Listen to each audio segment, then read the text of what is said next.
Well, welcome everybody this morning, Cabinet and near and far. Thank you everyone who's come today and is present online. This is the Cabinet meeting on the 11th of August. Right, sunny morning, sort of. And we are here to discuss one policy coming forward. Going through the agenda item 1. Apologies for absence. Do we have apologies, Steve? Thank you, Chair. Yes, we have apologies from councillors Mark Coleman, Andy Crawford and Neil Fawcett. Could I do a roll call of the members present, please? And members, if you could confirm, please, whether you're in the meeting room or joining remotely. So in alphabetical order, Councillor Sue Call. In the room. Thank you. Councillor Deborah Dewhurst. Hi, I'm here remotely. Councillor Andy Fulsham. Present here in the room. Thank you. Councillor Debbie Hallett. I'm attending remotely. Thank you. Councillor Helen Pickhills. I'm present in the room. Thank you. And Councillor Bethia Thomas. Present in the room, thank you. Thank you, Chair. We also have Councillor Catherine Foxall, who is Chair of the Scrutiny Committee, joining remotely. Thank you. Welcome, Kat. Hello. Hello. So on to minutes. Has everybody had a chance to review the minutes of the last meeting? Do Cabinet members have any factual corrections to make on the minutes, or can we adopt them as a correct record? Happy to adopt? Thank you. Sorry, Chair, is that the public and confidential minutes, or are you going I was going to, but unless you want to, should I do both now? You could do both now if you want. Okay. Ask Cabinet if they wanted to discuss. And did you, were you aware, I hope you were, that there was a confidential section where we were potentially going to go into confidential session to review the minutes from the last confidential session? Again, were you happy? Do you have any factual corrections on those? Have you reviewed them? Raise. Yeah, nothing to raise. No. So we don't need to go into confidential session. Okay, thank you. Thank you. That's good. We've got that all out of the way. Thank you very much. So item number 3, declarations of interest. Does anybody have any declarations of interest on this item? No. Thank you. Item number 4, urgent business. I don't have any chair's announcements. With the fire drill, should we? Yeah, Chair. So in case of an emergency alarm, we leave this room, we turn right, and then we turn left out through the fire exit. Thank you very much. And whipping right through to item number 5, public participation. We have had no. That's correct, Chair. There are no public speakers today. Thank you very much. So, straight through to recommendations from other committees. Would you like to introduce that, or Thank you, Chair. Yeah. So the paper setting out the recommendations and updates from other committees was circulated this week and published to the website alongside the agenda. So first of all, Joint Audit and Governance Committee met on the 4th of July and considered the annual report on the operation of the Code of Conduct, the annual report from internal audit, and review of internal audit's activity during the first quarter of the financial year. No recommendations have been made to Cabinet on this occasion. Joint Scrutiny Committee met on the 10th of July to discuss the Integrated Care Strategy. The committee invited a representative of the Integrated Care Board to the meeting, who gave a presentation and answered members' questions. Positive discussion ensued, after which the board's representative was thanked for his attendance and input. No recommendations were made to Cabinet. Going on to the Scrutiny Committee, which met on twice actually, on the 12th of July, first of all, consider a call-in request of an officer key decision. The decision by the head of development and corporate landlord was to provide vehicles to carry out shared grounds maintenance, toilet cleaning and facilities services. The committee did not refer the matter back to the decision maker and accepted that the decision had been made properly. Therefore, the decision took effect immediately. However, the officer was asked to provide a report on progress to the scrutiny committee after 6 months of operation of the decision. Going on to the committee's meeting on the 31st of July, when members discussed grant funding affordable housing, the committee welcomed the policy that's before you on your agenda today and made a range of observations asking for these to be actioned where possible. And these are set out on the paper circulated. There's lots of bullet points. I wasn't going to go through every one. So, Yeah. I can see the chair of scrutiny is. Yes, so we have Kat here and Councillor Boxall, sorry, here this morning to join us to talk through recommendations. We welcome the suggestions that you've made. And when we get to the obviously considering the recommendation, considering the policy, we will discuss further. But I invite you to talk to us now, and also taking on board that a lot of the minor sort of changes we would obviously be happy to look into and amend. Councillor Boxall. Just waiting. I don't know the protocol. Morning, everybody. Thanks for allowing me to speak. Yeah, so these have been my first 2 scrutiny committees. I just really wanted to say how fascinating it's been, and I think what a constructive process I hope it's been, and to thank everybody, the cabinet members and the officers involved. It is quite a grilling, actually.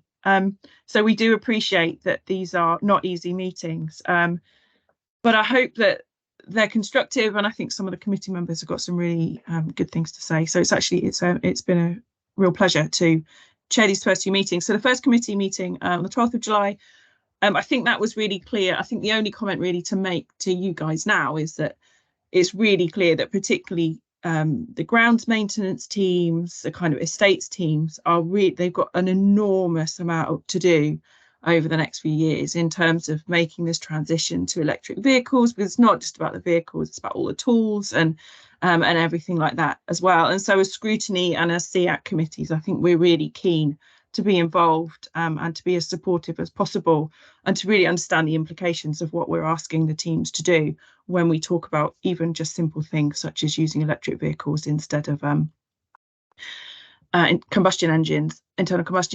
And I think the key element of that discussion that came out for me is about workforce, because we're going to be asking the workforce to work in a different way as well, potentially. So I think that was the key kind of implication that is worth thinking about for the long term, particularly when we start looking at waste contracts and stuff as well.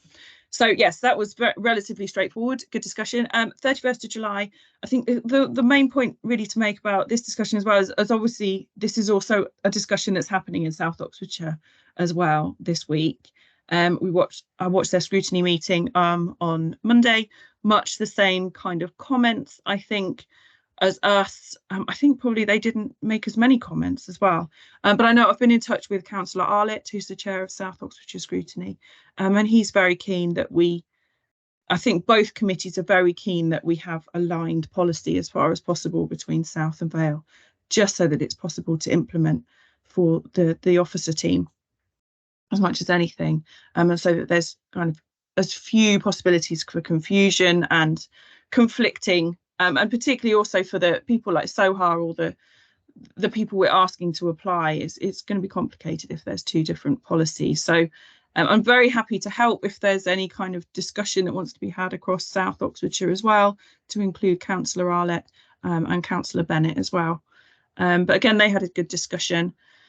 So I think most of these comments are fairly self-explanatory and fair, as Councillor Thomas, as you just said, fairly minor, just about clarifying wording as much as anything. And some of this is going to be aesthetic when it's laid out on the website.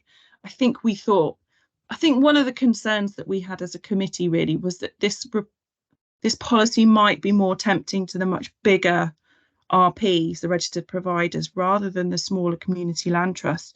But I think a lot could be done in terms of comms, and there's obviously a lot of work being done with Coho as well.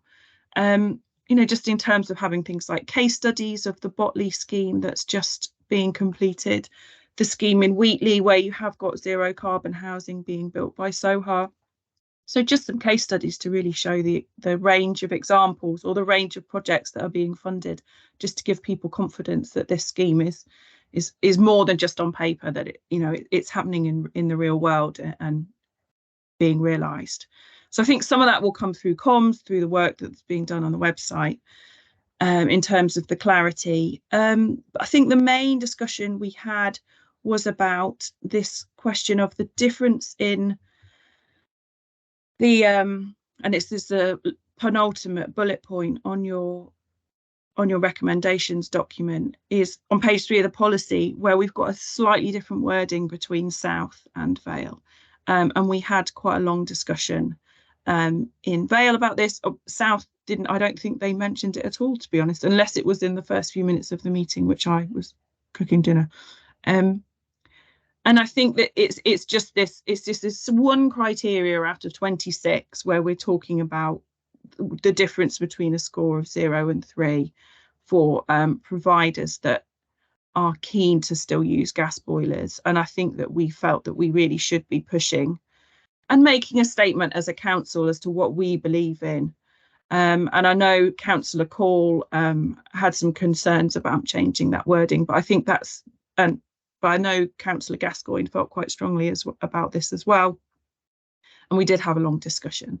So I think if we could look at that wording to try and get a consistent wording across both councils that really reflects the fact that we don't think in this day and age, in 2023, given our corporate priorities, we've all been looking at the corporate plan again, given our focus on climate and carbon, and where we want to go as a council, we think that we should be really making a clear statement that what we believe in is that these houses should be zero carbon and have things like air source heat pumps. And Sohar are doing this in Wheatley already, so our officer team is already delivering these projects, so we think that's perfectly possible. So I think that's all I have to say. Thanks ever so much, particularly Councillor Call, for your time on this. And probably as massive a learning curve for you as it has been for all of us as well. So yeah, we do appreciate it, and I'm happy to be involved at any point if there's any discussions about wording or anything to be done. That's it. But I look forward to seeing this policy, and I look forward to seeing homes, real lovely homes being delivered across the two districts. Thank you very much. Thank you, Councillor Foxall. And as I said, we've taken on board a lot of your recommendations, and we have considered quite a lot about the differences and changes and wording and alignment. And I think I would like, as we take it forward, obviously this is the next item on the agenda, I would welcome questioning officers on this and making sure that we are clear on all different fronts. Thank you. Brilliant, thank you. So I will move on the agenda, and item number 7, which is the report before us, the policy grant funding for affordable housing, and it's to be introduced by Councillor Call. Okay, right. Okay, so our housing delivery strategy 22 to 24 sets out our ambition to see more truly affordable housing delivered within the district. One way that the council supports this is through the award of grant funding, and that's obtained from developers through Section 106 agreements. These awards will usually be to those registered housing providers, or RPs, and community land trusts, or CLTs, who are seeking financial assistance to build or refurbish affordable housing. So within the Vale, those Section 106 agreements have now built up a significant pot of over £4.5 million. But the number of applications we've received to access that funding has been historically rather low. So we needed to look at why there have been so few applications. One of the ways that we are working to increase the applications we receive so we can get more truly affordable housing built is to refresh the application policy, or with a view to streamlining the application process for how council assesses bids for and awards grants to organisations that bid for the Section 106 funds. And this is the policy that is now before you. This policy has been reviewed by our scrutiny colleagues, and they've made a number of helpful recommendations which we can look at later. But ultimately, the aim of the new policy is to provide a clear framework for applicants applying for the funding. Key elements of the proposed policy are the criteria that officers will use to assess a bid. So the intention is that it isn't too prescriptive, as each proposed scheme will be different. And we want to encourage applications to make sure the funds are actually spent, especially on providing affordable housing, along with ensuring our corporate priorities are met. A specific reference should be made to the comments on low carbon housing and our desire to see houses be built which are both affordable and low in energy usage and ongoing costs for those who live in them. So we feel this report and the proposed new policy and process will meet the aim of getting more truly affordable housing built in the district.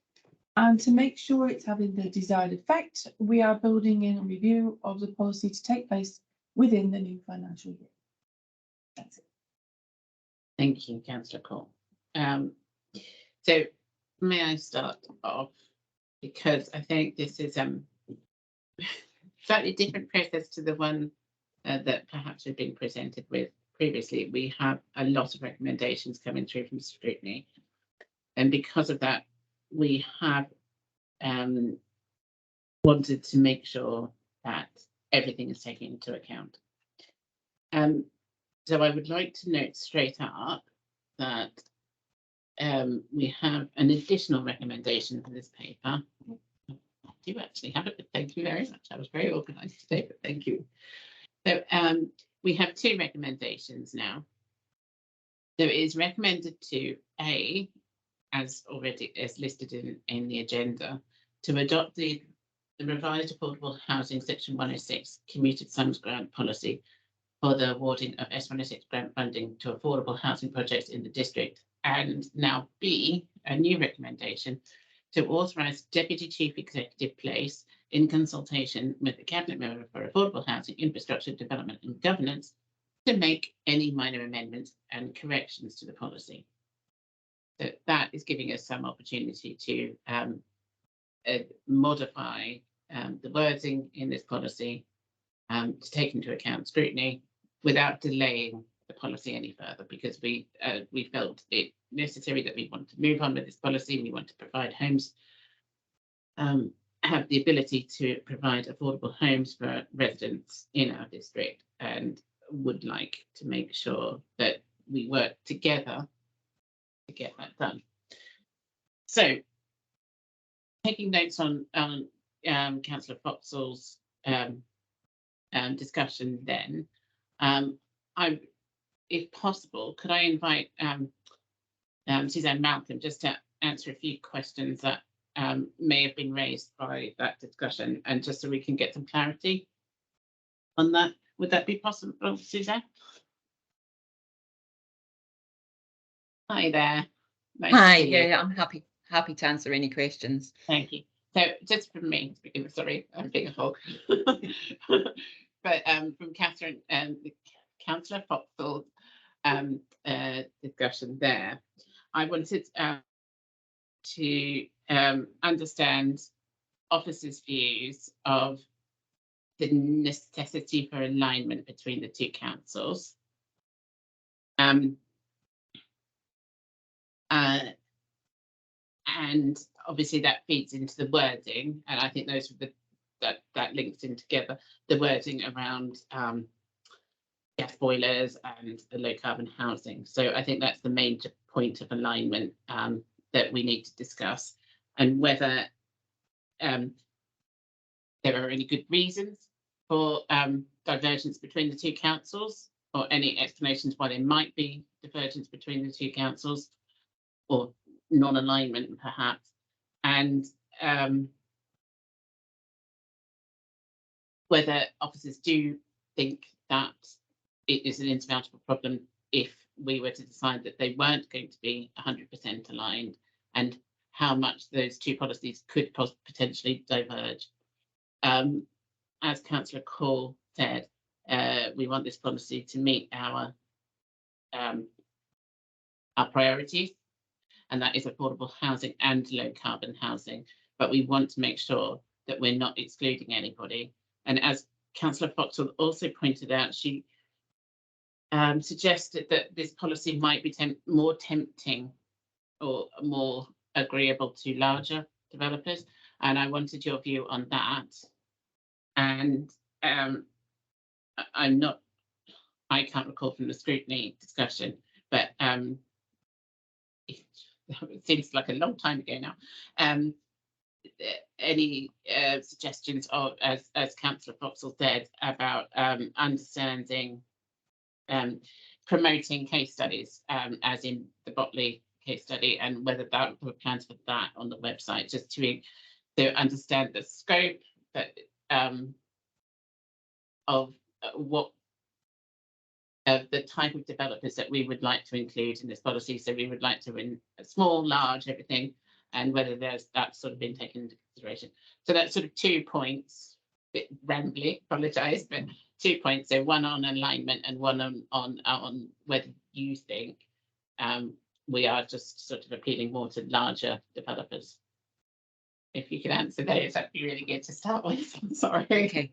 Yeah, no, I'll start with the point on alignment. So it's not essential that you have an aligned policy with South. Obviously, from an operational point of view, it's helpful for officers to have as aligned as possible. And that's what we've attempted to do in terms of the general direction of both councils. Is the same in terms of wanting more delivery of affordable housing, and that's what we've attempted to do with the policy. I think there's a number of recommendations around tidying up the policy, wording, explaining terms in the policy in more detail, and that's absolutely something we can take away and update. You know, just to reiterate Councillor Cole's introduction to this item, the whole purpose of this policy is really to make this an attractive fund for people to come forward to bid for. We want to get more affordable housing delivered for the districts.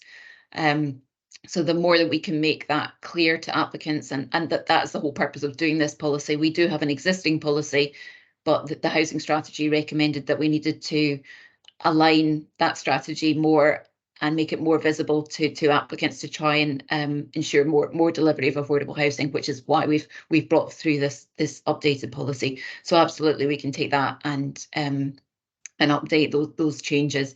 In terms of aligning, it's absolutely fine to have different wording within the policy. As you'll see, we've set out in terms of gas boilers, slightly different wording that South have requested to what we were proposing for Vale. The two councils have different sizes of pots of funding. They'll have a significantly larger pot of funding, and perhaps you may not want to be so restrictive in terms of applicants. But I think the key to say is the whole purpose of this policy is to work with applicants. So we will be working with applicants. If they were coming forward with a gas boiler scheme, we would say, have you considered alternative supplies and heat pumps and other sources, etc. So we will be working with them. What you're seeing in front of you today is very much a kind of guide to applicants. We are basically trying to tell applicants how we will look at their applications, the things that are important to the council, but we will work with them and obviously have that discussion. And ultimately, this will be a Cabinet Council decision, because it will come forward with officers' recommendations and all the background information that we've gleaned from the application process.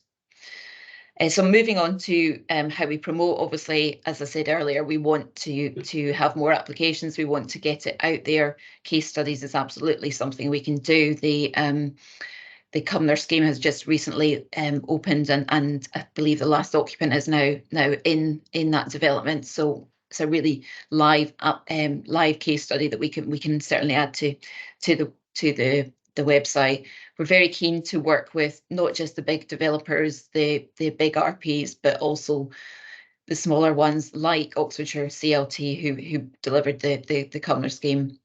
and make sure that we again work with them at all different levels to encourage those applications to come forward. So as soon as we launch the new policy, which we're proposing to do in September, subject to the Cabinet member being happy with the revised policy, we will be actively communicating with all these groups and saying, look, we've got a new policy, come talk to us. Have you got any schemes coming forward? So it's about working with all opportunities, really. So we're not restrictive just to large developers.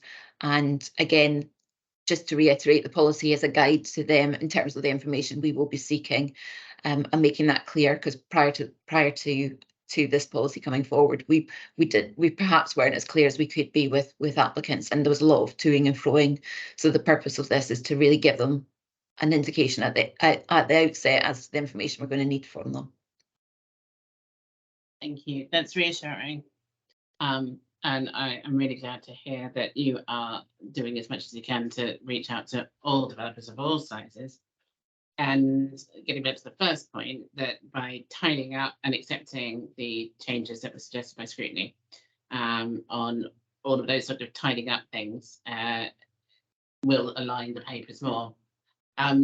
Getting back to the boilers and the different wording on the boilers, which I think is one of the key points, I think, out of the scrutiny recommendations.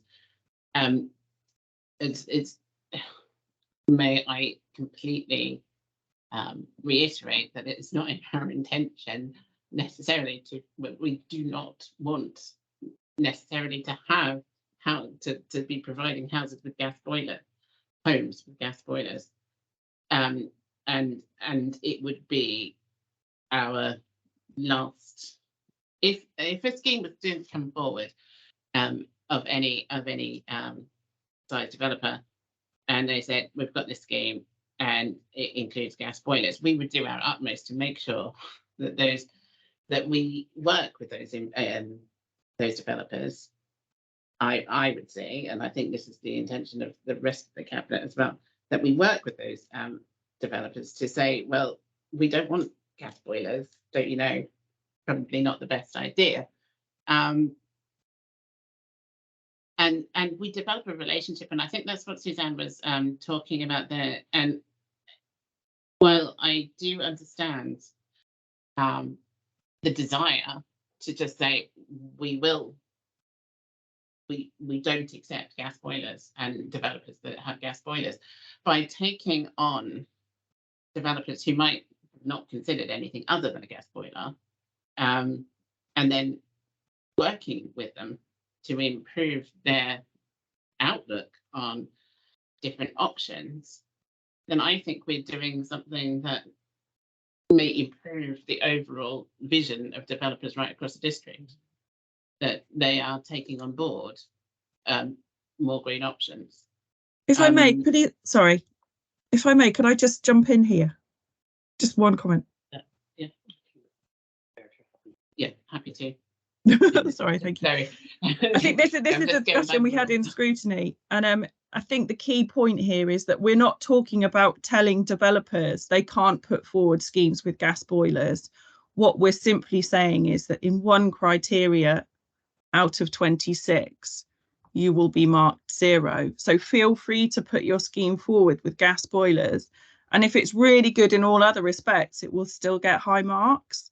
So it's just that one criteria, and I think that's the key thing. We're not saying to developers, you can't have a gas boiler. If you do, we won't accept your scheme. We're simply saying in that one criteria out of 26, all of which are marked between 0 and 3, we will mark a 0. And I think that's the key kind of point really about that. Sorry, thank you for letting me jump in. No. So I think in the initial discussions that we've had as a Cabinet, I'm sorry, I'm completely dominating this, I don't mean to.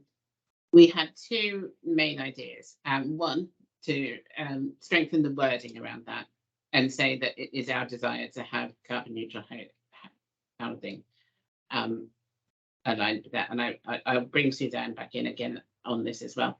And also to make potentially some to improve clarity over the matrix generally. So, but that will be done now that we've got the second recommendation in there to work with councillor call and officers to resolve it and to make changes after the cabinet meeting should it be accepted.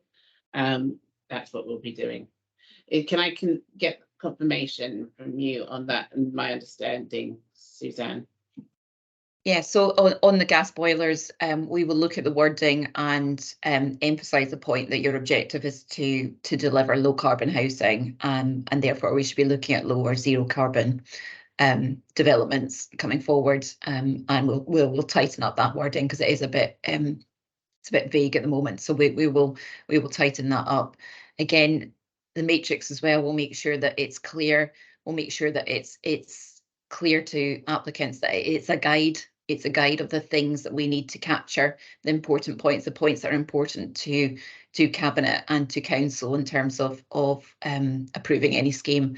So we'll make that very clear in the policy, that the policy is really a guide to applicants, and we will use that as a template to bring forward the decision to you, because ultimately it is a decision that will be taken by cabinet and council whether you want to fund any projects coming forward. Yeah, and I think that's an important point to note. Thank you, Suzanne, for that. That we will, every time the scheme comes forward, and let's hope that schemes do come forward, that it will be a cabinet decision and council decision as well. So I think that correct. Yeah. Yes. Thank you. I don't want to be waffling on with nonsense. Does anybody have any questions? Because I don't want to keep talking. Andy, the councillor question. Thank you, Chair. I'm tremendously encouraged to see this policy coming forward, and I'm looking forward to seeing our stock of affordable housing, suitable low carbon or hopefully zero carbon homes coming forward. I think that's a key commitment that we've made, and I'm delighted to see it's happening.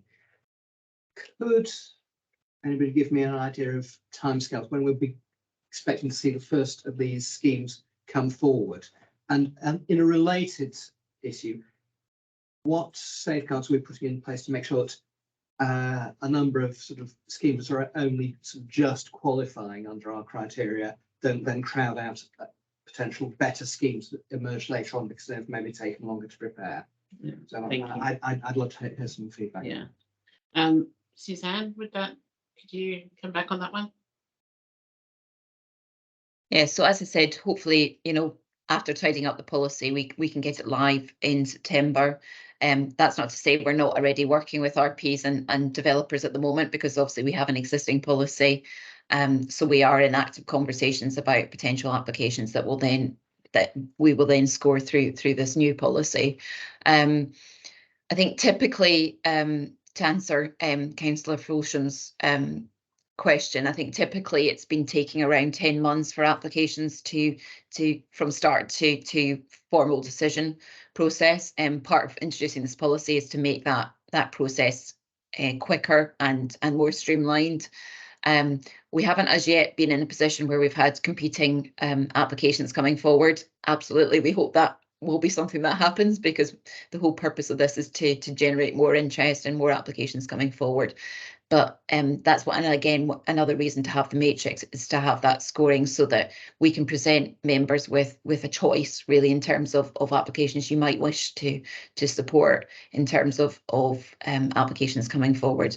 And I'll be very delighted if we're able to bring you a range of different projects for you to pick and choose from, because the whole purpose is to really encourage more applications to come forward. But we do have a big pot of money available, and if they do meet the criteria, we hope as officers that you will support those applications going forward.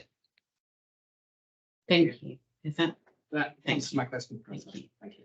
Does anybody else have any comments? Councillor Pickles. Yeah. To me, the key thing is that we've got this pot of money that we're not making terribly quick progress of spending. We need to spend it, and we need affordable homes. So if this policy puts those two together, and we know the developers are struggling with sort of interest rates and funding as much as everybody else. So, encouraging them to come forward and get this grant. Hopefully it's just going to help more affordable homes come forward, and we need them in this district. Yeah, So I think, yes, you know, it's a really welcome policy. I thought you were going to say it's a no-brainer at one point there. Thank you, Councillor Pickhill. Anybody else with any further comments? No? Well, so we have the policy as is.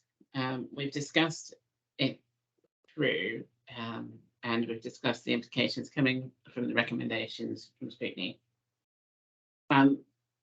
We have now 2 recommendations on this, and should I read them out again? Yep. I get to read them out again. I shouldn't have done it earlier, should I? But I wanted that clarity because I think it's important, particularly Councillor Foxall, that we have added that second one. So this report recommends to adopt the revised affordable housing Section 106 community sums grant policy for the awarding of S106 grant funding to affordable housing projects in the district, and B, authorise the Deputy Chief Executive place in consultation with the Cabinet Member for Affordable Housing Infrastructure, Development and Governance to make any minor amendments and corrections to the policy. And I think we've discussed that and discussed some suggestions that we are happy to accept and take into account the scrutiny recommendations. So, saying all that, are we happy to accept these recommendations today? Agreed. Yeah, thank you. So that's unanimous for those in the room. So thank you very much. I believe, does that close the meeting? Yes. Yes, it does. Excellent.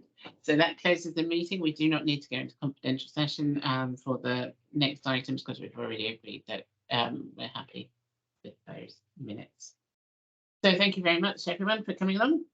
And we'll see you next time. Thank you. Thank you, officers.